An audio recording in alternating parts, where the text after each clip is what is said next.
left unsaid.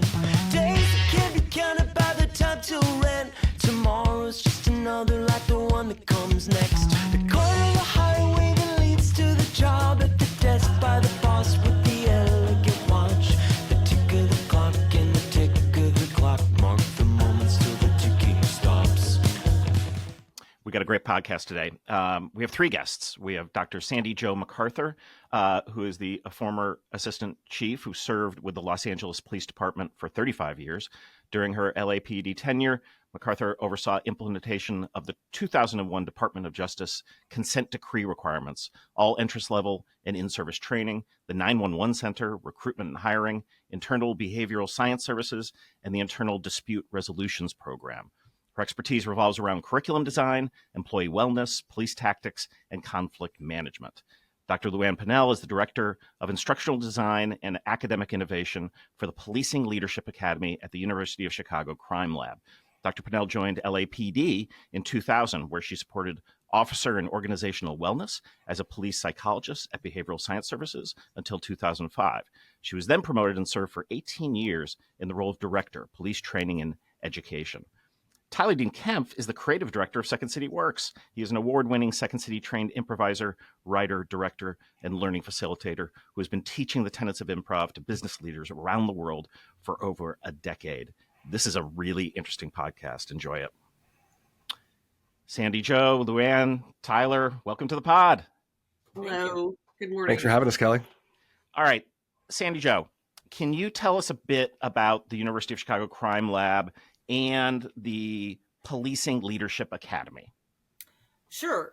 The University of Chicago Crime Lab, it's not your forensic crime lab like so many people often think. It is actually a research organization.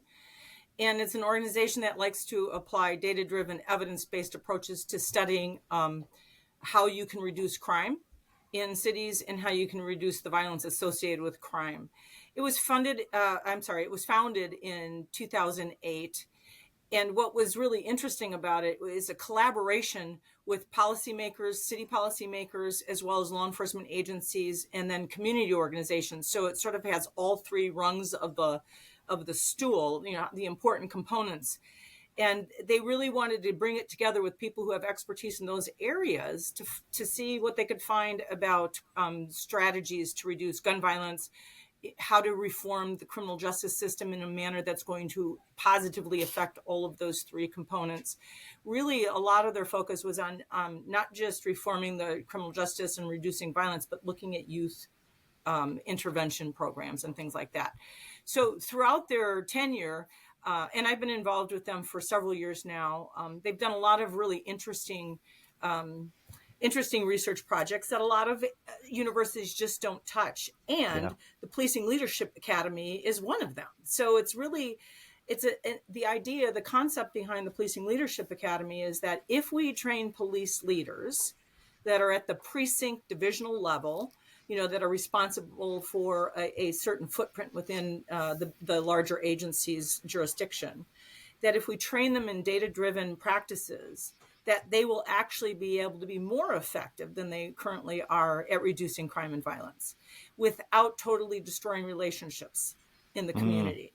So 3 years ago, well, actually 3.5 years ago, I was working on a few other projects with them, and they approached me and asked if I would be part of creating the Policing Leadership Academy, which was like so exciting. I was very excited about it. And of course, I pulled in my best friend, Luann, and said, hey, listen to what we might have an opportunity to do. So it was really exciting because we both together, we have a lot of experience in law enforcement, but we also know tons of people, not just in law enforcement, but in the policy side of the shop, as well as community folks, where we've had our successes and we've had our failures. So we rolled our sleeves up and working with a variety of experts from all avenues, we were able to create what is now a 5-week course for police leaders that are of the rank, depending on the agency, of captain, commander, in some cases, deputy chiefs. And we bring a group of 35 of them together, and we put them through a program that lasts 5 months, 1 week a month, because part of the process that what we've developed through this program is, one, we want to create a really robust network opportunity so that people across the country, across the globe, because we have some international guests as well, come together and we look at things like how do we use data-driven, evidence-based strategies to reduce crime and violence? How do we manage risk within the organization, both inside the organization, but also managing the risk outside the organization? And looking at how do you think strategically? We're good at thinking critically in moments of crisis, but strategic thinking is a different animal. So interesting. Luann, Yeah. what else is part of this? There's a capstone aspect of this program, right? Absolutely. Yes. Well, when we were designing this course, we looked at everything across the country and everything that we'd experienced, and we just saw this incredible gap. But one of the things we want to do is leverage the time that they have together to go back and take things from the theoretical to the practical, so that they're wrestling with new ideas, and then they have a capstone that they do over the 5 months that actually puts into a working real world scenario that benefits them, their departments, their community, their officers. It's a really kind of different approach. It is part of the vehicle for them to learn all the things that we're teaching them. And it's been so really rewarding to see the kinds of successes they're having, even in that 5 months. One of the things that's different than many of our experiences going to school is that they're not doing this capstone for me or Sandy Jo or even for the university. It's really something that after the 5 months, they continue to work on. And many of them have taken their capstone that was in maybe one apartment complex, and now that they have a year behind them since they've graduated, they've extended it to other areas, and are having continued success. So it's really exciting to see them put it into practice.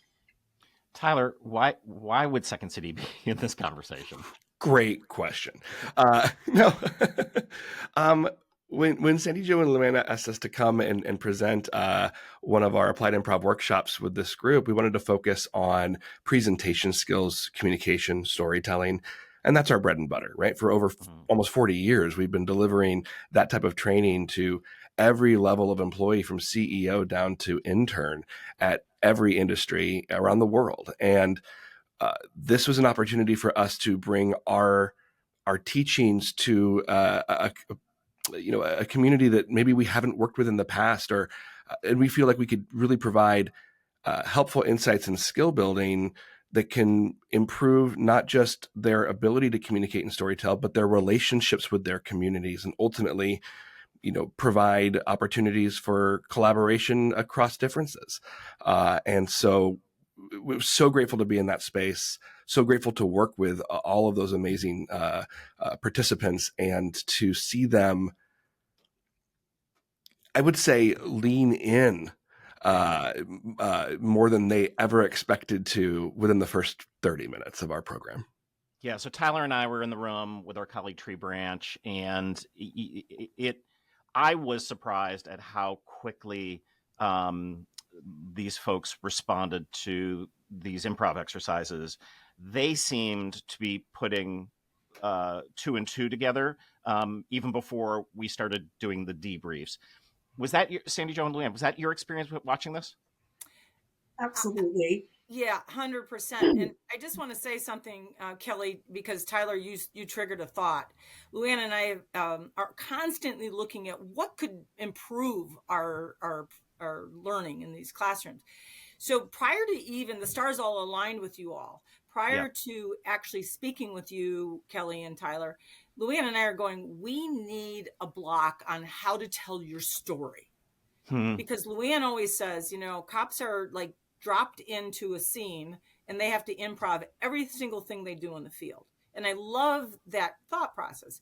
So we were literally trying to look at what could we do to make this happen for them in the classroom, because they themselves, the commanders who are in our class, they're uncomfortable sometimes just getting a microphone put in their face and asked a bunch of questions.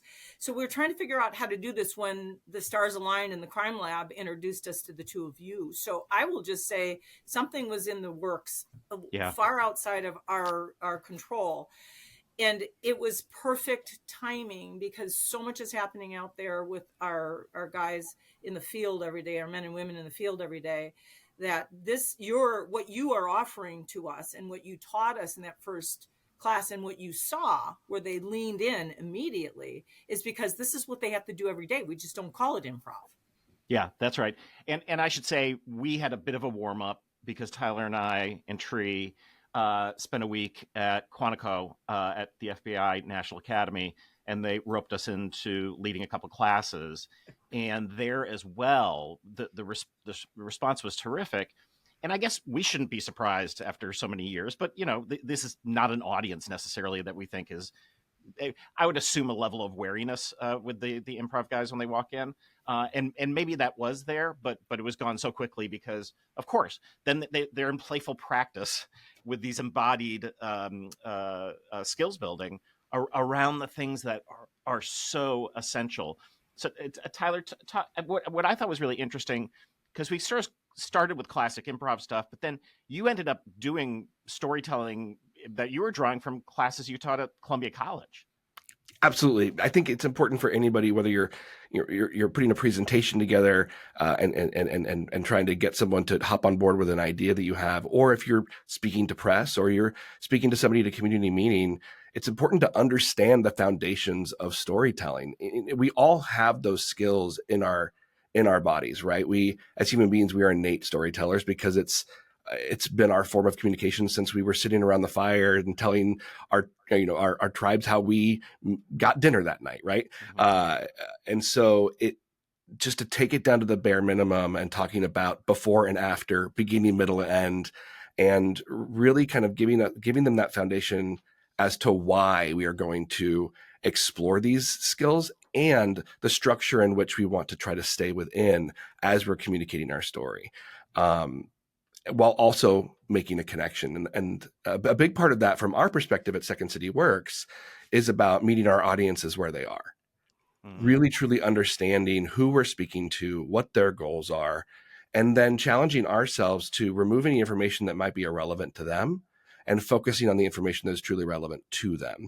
And asking questions, bringing that curiosity to better understand your audience's goals, needs, expectations, so that you can adapt your story in the moment to meet the needs of who you're speaking to. That room did it wonderfully. That is such a great point.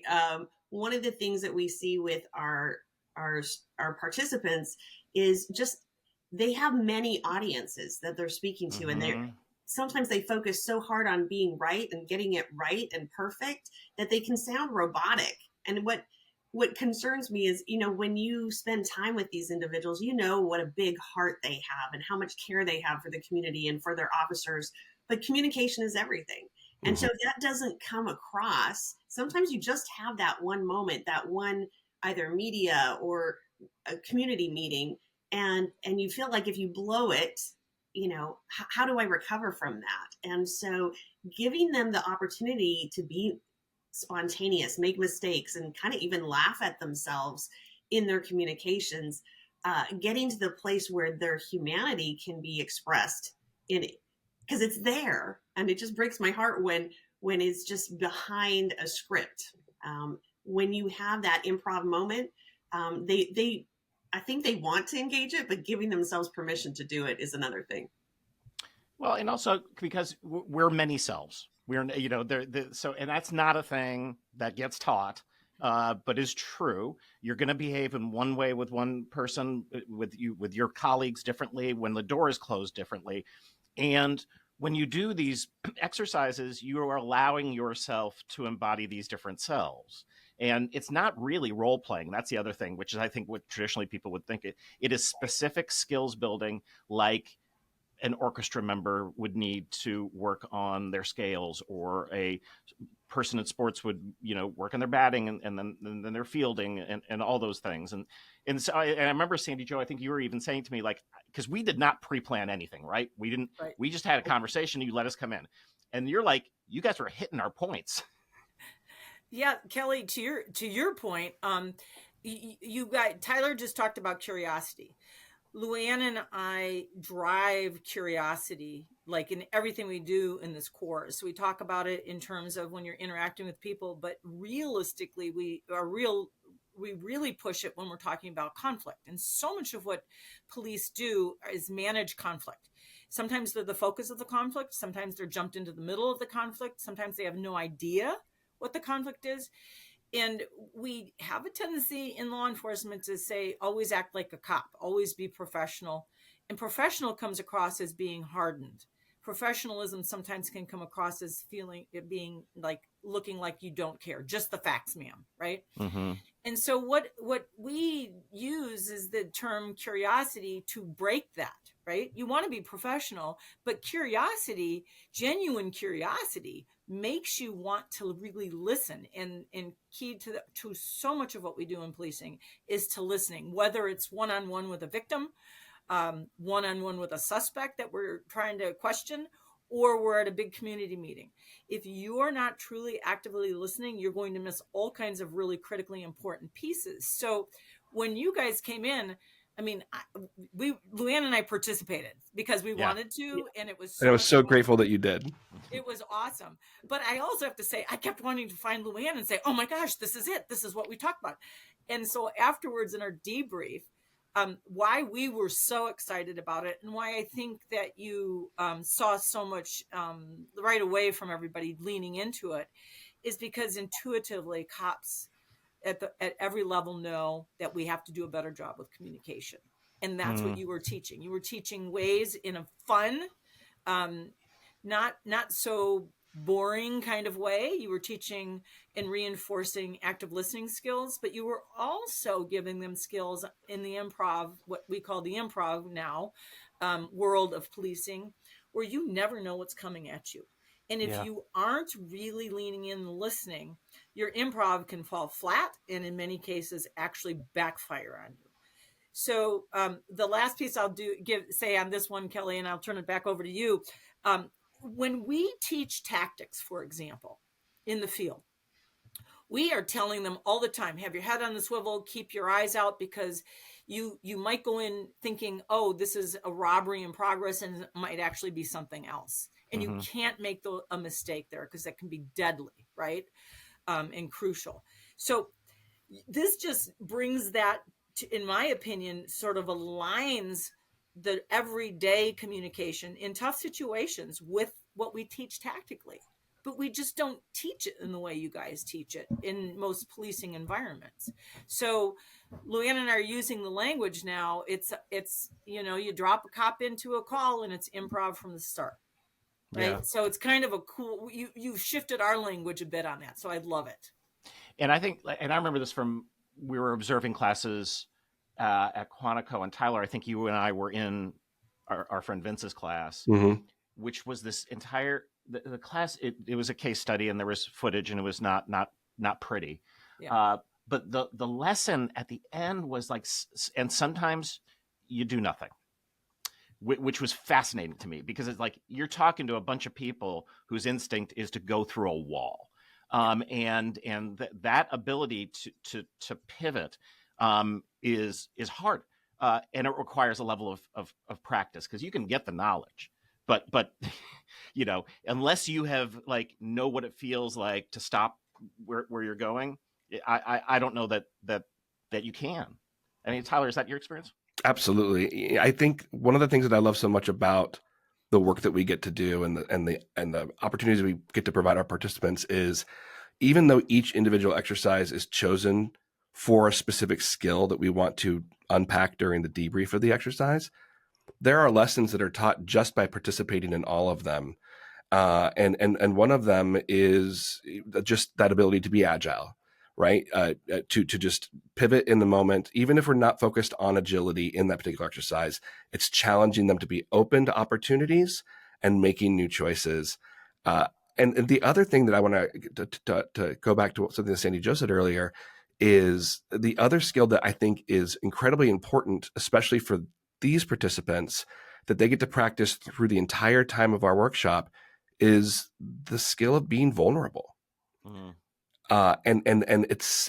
That is when we can really let our humanity through to connect with another human being through listening, through asking questions, and through sharing of our own experiences.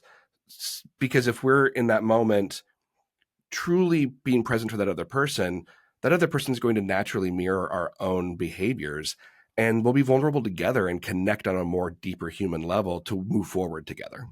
So one of our key areas of learning has to do with emotional intelligence. We cover that in the first week and we dive into it. But, you can see people kind of wrestling with it. And what I love about your program is it takes that and puts it into an application, right? So I can understand. One of the things we have them do is they take an emotional intelligence test, and they actually have a virtual consultation with one of our psychologists who helps them work through. But now by the time they get to you, they've been wrestling with some of these things and going, okay, maybe how do I express empathy? How do I express different kinds of emotions, appropriately so at the right time, but for the purpose of those connections. And so it just wove beautifully with our content of the course and pushing it into an application focus. And once you've practiced it a little, something ignites, like you get curious again, and you think about how you can apply this in the workplace and in different places. Before we came in and worked with your class, the night before, the entire group, or most of the group, came to the Second City and saw a show. And there was one participant who was very vocal during the opening of our class that he had walked out of our show. And the class was giving him a hard time for it. But I was grateful that he was very open and honest about it. And at the end of the class, he came up to me and he said, I have never regretted walking out of something before. And I absolutely wish that I could go back and stay in that theater to continue to watch those performers do what we just did. And to see that transformation in him, in the 3 hours that we had, was awesome. And showed that when you lean into it and you engage with it in this low stakes environment, as you said, Kelly, practice and play, you get the opportunity to try skills on that you may not get in other experiences. Yeah. I'm sorry, Kelly, go ahead. No, I was just going to, I just need to say this. As we sit here in the year of our Lord, February 21st, 2025, to be able to reflect on that moment, which was so beautiful. And we're living at a time where it feels like everyone's doing the opposite. And it's like, you know what? We don't all have to believe the same thing. We don't have to all have the exact same values or believe, but we can connect as human beings to make situations better. And we do it every day. That is the majority of the time. We just have media and politics and other things being fed into our brains that's painting such a bad story. Sorry, that's what I want to add. No, 100%. And I was kind of going down that same path because the same individual came to us, and Luann and I, and said the same thing. And what I think is very interesting with people in our line of work in the law enforcement world, we have a tendency to think of vulnerability as going to make it so that we could lose our lives, right? Yeah. And because we always talk about don't put yourself in a vulnerable position that somebody could attack you, blah, blah, blah. And that is very, very important. But we hammer that into them because that's what does save lives, both officers and the community lives, right? However, they then take that concept and they then remove vulnerability from every other aspect of their life. And to your point, Kelly, that's what's happening out there today. Yeah. So what you did in that 3 hours is you drove home how you can still be very safe in whatever you're doing and still be vulnerable in terms of connecting with people, because that's really that is key to finding out what the real issues are in so many cases. And we have done a poor job historically when we're dealing with our victims of crimes. And I think these are the kinds of skills that are really, really important for folks to see, is how it can really actually improve your ability to stay safe in situations because you get more information. And you also build trust. And sometimes those things don't go hand in hand. Mm-hmm. If I can just add something about our class, with our class so far, we have over 70 jurisdictions in 34 states who've come to our class. They cover areas that account for over 33% of the homicides in the US. And so part of their capstones, while they're working at reducing violence, it's a constant theme in our course that you can reduce violence while increasing community trust. You just have to be very intentional about it. So the piece of their capstones, they are required to have stakeholders and to build bridges and to kind of bring other people into the public safety conversation. It wasn't ever meant to be. It can't survive this way to only be a policing solution. Public safety is everybody's concern. And so when you bring in more community members about it onto their capstones, it's just more sustainable and you have success over time instead of just sporadic successful operations. But the connection with being able to think about how to really engage community members, and Kelly, you and I were talking a little bit earlier, we've been so optimistic at times, since 2020, it's been really hard building some of those bridges, but we are getting such great stories back from our participants about how community members are leaning in also and engaging, but it's that matched vulnerability. It's that piece of, I'm going to ask them to be on this stakeholder meeting and to try to offer their ideas. And then I really need to listen and be curious and also be somewhat vulnerable to engage this and come up with different solutions. So I think that's where we get a lot of great creativity, in those solutions. So I don't know if I told this to you two. So 10 years ago, found myself at the University of Chicago in a meeting with Heather Caruso, who ran the Center for Decision Research then. Richard Thaler was her boss. And we were cooking up. She and I got very excited about how you blend behavioral science and improvisation. And our first thought, we were like, we got to do a program together. And the first thing we thought was, we could use these skills if we could just get everyone to take a beat. That's what we wanted to teach. We're like, this is, and we were thinking in terms of the work you do, and it's about self-regulation and that idea of like, don't reach for a gun, take a beat, everyone. And we ended up having to pivot because the money came from, executive education and the business school. So this thing that we did, the Second Science Project, for about 4 years, ended up being still about creating bespoke exercises that took the evidence from behavioral science and brought improv in to teach people. And Tyler works with this stuff, now with a variety of different clients. But so interesting that 10 years later, we find ourselves being able to be back doing the thing we kind of wanted to do at the beginning. And I don't know, it just feels like a gift to me. Well, it's a gift to us too. Yeah. All right, Luann, I want to read. So I went to the website for the Crime Lab, and I pulled this from there. It says the challenge: Americans are deeply worried about American cities. A 2022 Gallup poll showed that 80% worry a great deal, fair amount, about crime and violence. That is understandable. The murder rate in the United States today is about the same as it was in 1900. Well, okay, wow. But as we were talking before, you know, that was 3 years ago. You kind of feel like things might be better. Well, we're hearing that back from both officers and community members, and we're very intentional about also bringing community members into the academy and into the experience, and like I said, making it a part of the capstone. Sandy Jo, you're involved in a lot of things across the country. Do you want to comment on that? Sure, I'll jump in. So we had a really big low after COVID and everything that was going on. I think the world as a whole had a low in terms of trusting anything to do with governments and everything. It just was, and we were seeing the backlash of that because of all the demonstrations that were going on with Black Lives Matter and things like that. But what I think people don't always understand is law enforcement actually pivots pretty quickly when, at least in this century. And when we saw what was happening and the distrust that was going out there, a lot of really good policing leaders started to jump together and say, okay, we've got to do something to start to build trust. And so in a very short period of time, we've seen a lot of improvements in terms of relationships. Are we where we want to be? Absolutely not. Do we need to continue to move forward? Yes. But because, and again, Luann, I think you already addressed the crime rate. We're starting to see crime rates drop, which is good.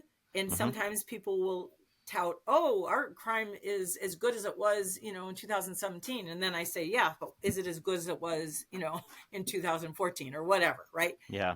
If you look at it just in clumps of 5 years, you're not really seeing the big picture because crime ebbs and flows. So what we're starting to see is a lot more transparency in the world of what crime rates really mean. And I think a lot more empathy from police who are stopped saying, oh, look at how much we've dropped crime in the last 5 years, because if you're a victim of a crime, I don't care what the crime rate is. No. And so I think what we're seeing across the country is crime rates are starting to come down, but policing agencies are not satisfied with that because they're still dealing with the aftermath of violence. And in some pockets of our agencies across the country, crime doesn't feel like it's down at all. And in some cases it's not. So what we're starting to see is that what's really important is trust, building trust, because when you build trust, crime rates sometimes go up, especially when you're talking about certain pockets that have been at war, if you will, with policing.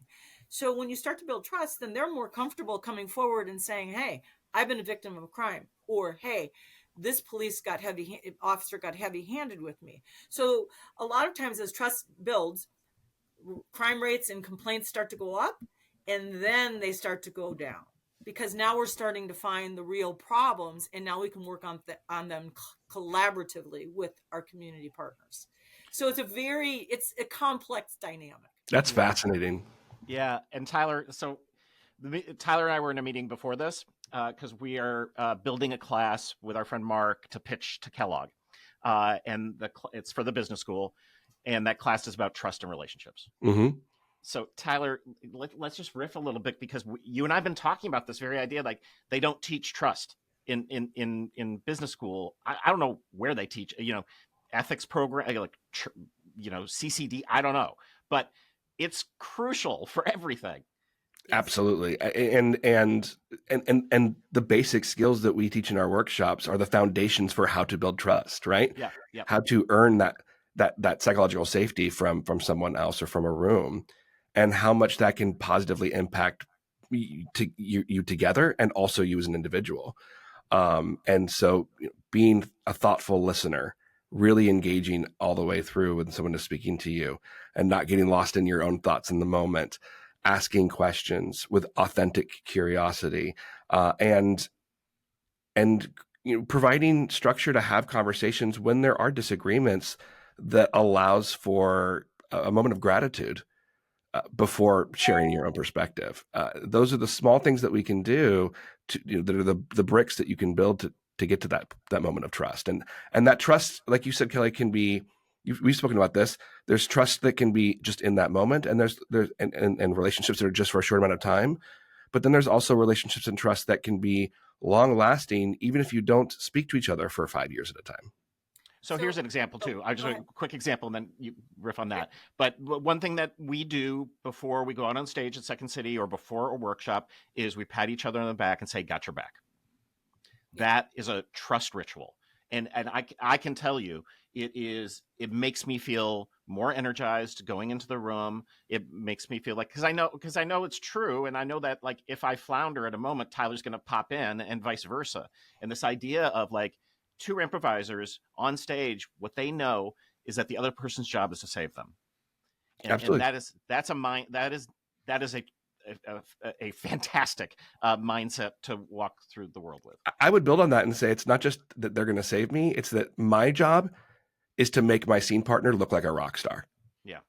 And I know my scene partner is going to do the same thing for me. And there's that trust there. So when improvisers who are well-trained improvise together for the first time, it's as if they've been improvising together forever, because we just agree that that is how we work together in this space to develop a scene out of nothing. I just was going to say that whole framework really resonates with law enforcement, that I'm going to look out for you and I trust that you're going to look out for me. You're not going to let me be my worst enemy and fail. You're going to jump in and support me. And so when you started with some of that, we continued that conversation and said, what if we build cultures within our departments, within our communities, where we feel that kind of trust. But to your point, we talk about it sometimes, but putting it into an application, and your debriefs are really good for getting to the heart. What did we just do there? It seemed like a silly exercise, or it seemed like something, but what did we just do? And then peeling back the layers, like, we're building trust. It took trust for you to share that, and for some of our folks, they've expressed in our class and in your class, I wouldn't have shared this normally. I wouldn't have done that. And so then when we start peeling back the layers and go, well, what were the dynamics that allowed you to do that? Why here? Why now? And how can then you create that in the spaces that you work? A big part of that for us is also to remove judgment of both of ourselves and of others. Yep. And removing judgment of ourselves is the more difficult of the two. Yes. Right? We're constantly concerned about what we look like or what we sound like or what anybody may think about us at any given moment. And that can prevent us from being bold, making choices and making brave choices. So when one participant in a room starts to share something that clearly is because of the energy in that space, it's a domino effect. Yeah. And it's so amazing to experience that. And again, we experience that with every group, no matter the industry, no matter their role. But in that room in particular, and at Quantico as well, where we're working with folks who, have a tough exterior for a variety of reasons. It's beautiful. It's so I'm so grateful to be in those spaces. So there's 2 points that you guys have, like, just these discussions could go on forever, and I just love them. So one of the things regarding trust that I think is really important, and Luann and I have really tried to drive this home, and you guys are bringing it to the surface. There is what I call the physical trust and the psychological trust. I physically trust you, Tyler, that we go out there, you can do what's necessary to get the job done. But do I trust you're going to do it and do it in the right manner that's going to be good for all? So it's really, there's those 2 aspects of trust that end up being really important. And then the other piece that I think is so important is the issue of judgment. When we're dealing with conflict, we always talk about there's multiple perspectives in conflict. So stop judging, from your perspective only, and start listening so you can better understand. You may never agree with some of the other perspectives, but you can understand where they're coming from. You cannot understand it if you're judging them. And that's counterintuitive to what we do to stay alive every single day, to drive safely, to pick up our kids from school or whatever. We judge. Humans judge. So now I'm asking you to really step into this very odd place and say, in this moment, don't judge. Listen. And it that takes psychological trust to do that as well, right? Mm-hmm. Absolutely. Yeah, we talk about replacing blame with curiosity, right? Yes. So that's an adage. That is and I don't know. I think I credit it to age mostly. That I'm in a place now where I'm able to see people as many things, and that and in a moment when there is a conflict, reach for, how can we make this better? What can we do to solve what's going on? Because the yelling just is more yelling. And I've had enough of yelling. All right, we always end the podcast with a yes and story. And Tyler, I'm actually gonna go with you first. Oh, okay, great. I'm gonna go back to March of 2020. I was living in Los Angeles with my husband. He worked at a movie theater, and I was traveling the world delivering, applied improv workshops to a variety of audiences all over the place. And my work started to disappear off my calendar. His theater closed, and we needed to make a choice because we could tell that this was not going to be a short-term thing. Even though our landlord, when I called him to tell him I couldn't pay rent next month, he's like, this will be over in a few weeks. I was like, I don't think so. My parents had moved to Las Vegas about a year and a half prior. And so we made the choice to say, maybe we go to Vegas. We drove up there, looked at houses to rent, rented a house, and moved all within a week. And we didn't do any planning up to that point. We just did it. And I'm so grateful that we did, because we were able to beat that exodus out of Los Angeles into Las Vegas, be with our family during that time, and build relationships with family that we hadn't lived near in almost 20 years. Oh, great. Sandy Jo. Okay. There's so many cool ones because I've been trying to think of this since you said you were going to ask it, but I'm going to bring it back to what we were talking about today. So I've been working on some smaller projects with the Crime Lab for several years after I retired in 2015.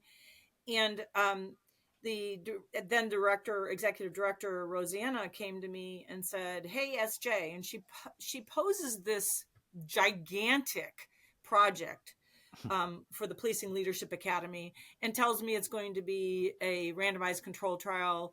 And, instinctively you're like, no way, this is too huge. And I said, yes.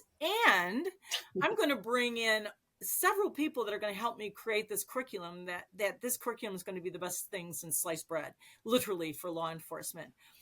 And there was a little bit of me, kind of like you, Tyler, like, what the heck did I just say yes to? I haven't talked to all my buddies in law enforcement. Will they jump in on this? And it was everything I could have hoped for and more. From my second call, I think, was to Luann after I told my husband, I might be doing a lot of work in Chicago.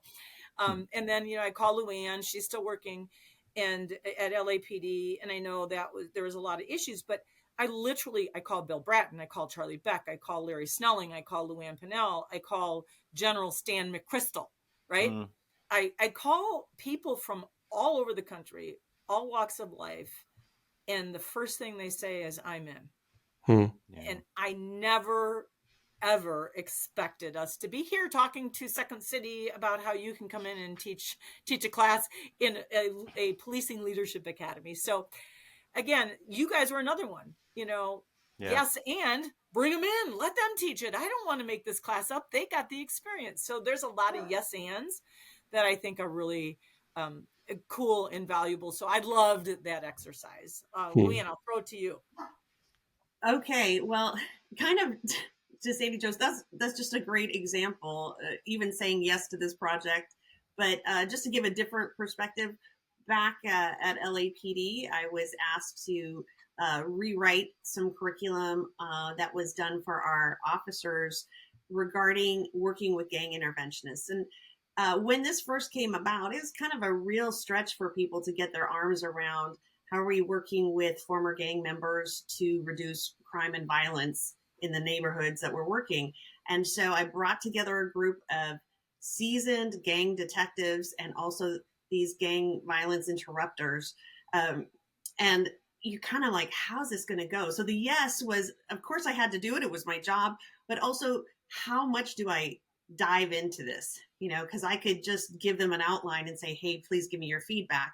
But I really wanted to get them working together. And I actually took the music from a LA Kings hockey game and brought that in there and got him, because the theme of it is We Are Los Angeles. And I got them all pumped up and to go, no, we are Los Angeles. Like, hockey shouldn't even exist in Los Angeles, but we are Los Angeles. How do we take that back and own our streets and our cities and also save lives? Like, what a big mission that is. And in many ways, I see the work in the PLA as just a continuation of that, of all the work that we've done, of all these different connections that Sandy Jo mentioned. There's so much support about how can we do this? How can we change the narrative that's happening out there? Not just, with the crime statistics, but also in how we communicate it back to our communities. So that's probably my yes and. I love that both of the stories are about collaboration and yes-anding together with others. Yeah, that's right. Great stories. Sandy Jo, Tyler, Luann, thanks for coming on the pod. Absolutely. having Thanks so us. much, Kelly. Thank you. See you Be soon. safe.